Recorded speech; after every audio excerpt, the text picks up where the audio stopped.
Hey guys, welcome again to another FIFA 21 tutorial. This is the FIFA Sage, and today I'll be teaching you on the ideal controller settings for FIFA 21 and the best settings which has proven to be most efficient in game in order to have maximum control of your game and also to have the best feel of FIFA 21. Before we get into that, if you haven't subscribed to my channel, kindly smash the subscribe button down below. Okay, do it now, like right now. I'm watching. Okay, let's get right to the settings then. And the first and least, the FIFA Trainer. This is mainly like training wheels for amateurs and beginners, not until recently with the added creative run functions. Basically, you want to leave this in hide because you don't want to be seeing those indicators all around the screen. And then for the time to finish, this was added in the FIFA 20 title and it's still here in FIFA 21. A lot of people use it, but personally I don't really like it. Using it, you have to tap the shoot button twice. The first one to activate the bar, while the second one is to get the precise shot. And if the second tap is not in the green zone, then it will be a poor shot. I just prefer to tap the shoot button once and be done with it. And so I advise you leave it off too, unless you're really good at using it, which will take lots of practice. Now we have next player switch indicator. This is like a second cursor that shows the next player your change player modifier will switch to. It's highly optional. For this, I'll ask you to pick whichever works for you. The pass block assistance. This is a very good option for intercepting pass automatically. Your player will attempt to intercept the ball when it's close by.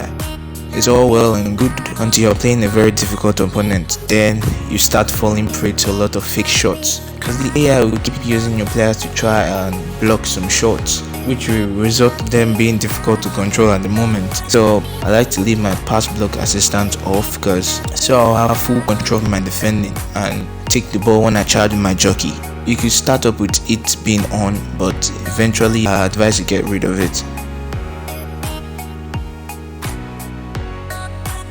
And then for auto switching, airball and loose ball has proven to be the best. It doesn't just switch your players without intent, but switch them when there's a loose ball or there's a cross into the box, in which case you're mostly helpless. But airball and loose ball will get your team on track and giving you absolute control of all your other players switching.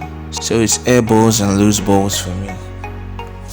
Wow, that's a lot of balls. Auto switching move assistance. I think this is highly based on player preference. You can either use high or low. It depends on what works for you. I've been using high for some years now and it works perfectly. So I like mine on high.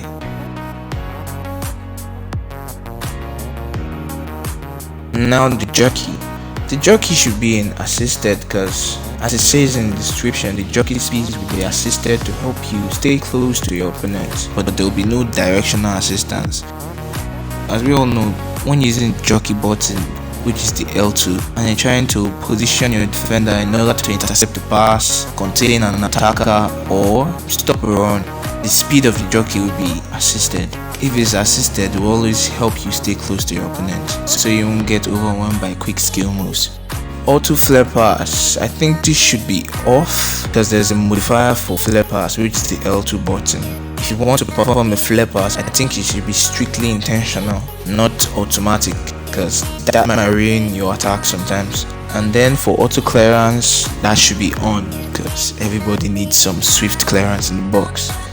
Auto shots on, but I don't think that does a lot, only reflex shooting.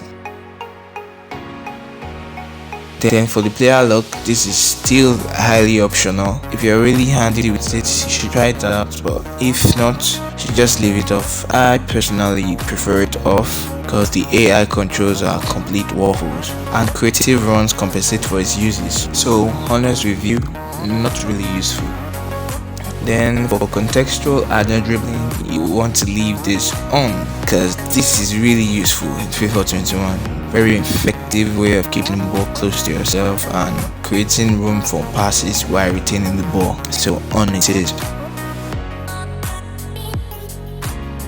Then for right stick switching, ball relative is the best option, because if you intend on flicking your right stick in order to move to someone behind, ball relative will get the cursor to the closest person to the ball, so ball relative it is.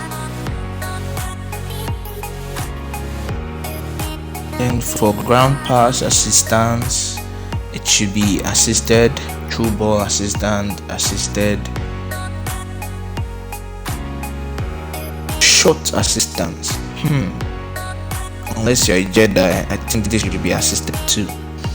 Cross assistant should be assisted, and then low pass assistant also assisted. Then save assistance, this should be assisted even if you're still going to use R3 to move your goalkeeper. This will help your goalkeeper pick up balls that are really close to them, charge in as a keeper sweeper, and dive automatically. Analog sprint, another option which is player relative. I want my players to always be at their highest speed possible, so I'll leave my analog sprint off. That means any touch of the button assigned to the sprint action will get your players running at their maximum speed. Then for defending, if you would be playing online, the legacy option won't be there. If you're still using the legacy defending as your main style of defending, it's time you start trying the tactical defending, because I think that's the future of FIFA. So for defending, tactical defending.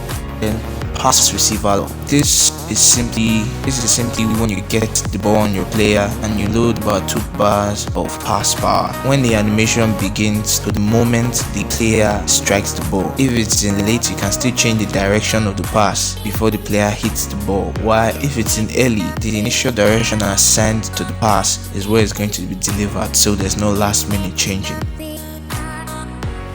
If you're using tactical defending, the button will help your player stay close to the attacker and keep them at arm's length, but I won't advise you use contain unless the person is already in the box. You should just stick with using the jockey button, which is the L2, to defend. The teammate contain, you could hold R2 to make your teammate try and block an attacking run or run towards you and add pressure.